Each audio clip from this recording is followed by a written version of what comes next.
நேற்றைய தினம் இலங்கையின் முல்லைத்தீவு மாவட்டத்தின் முள்ளிவாய்க்கால் கடற்பரப்பில் மியன்மாரிலிருந்து அகதிகளை அழைத்து வந்த படகொன்று கரையை வந்தடைந்ததாக தகவல்கள் வெளியாகியிருந்தது. குறிப்பாக நமது கடற்படை இது தொடர்பாக அறிவித்திருந்தது.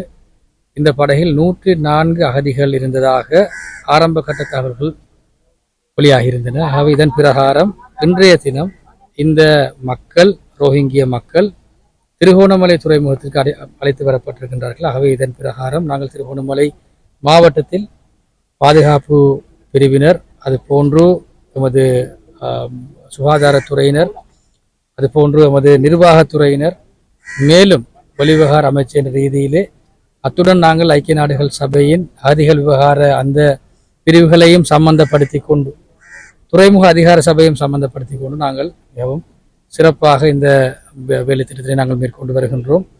அடுத்த கட்டமாக தேசிய சர்வதேசிய சட்டங்களுக்கு அமைவாக இந்த மக்களது எதிர்கால நடவடிக்கைகள் தொடர்பாக நாங்கள் தீர்மானிப்போம். குறிப்பாக இவர்கள் சட்டத்தின் முன்னிறுத்தப்பட்டு தற்காலிகமாக இவர்கள் தடுத்து வைக்கப்பட்டு அடுத்த கட்ட நகர்வுகளுக்காக இவர்களுக்கான அடுத்த வேலை திட்டங்களை நாங்கள் செய்வதற்கு நாங்கள் தயாராக இருக்கின்றோம். இதில் இலங்கை அரசும் அது போன்று UNHCR நிறுவனமும் ஒன்றிணைந்து இந்த விடயத்தை நாங்கள் மேற்கொண்டு வருகின்றோம்.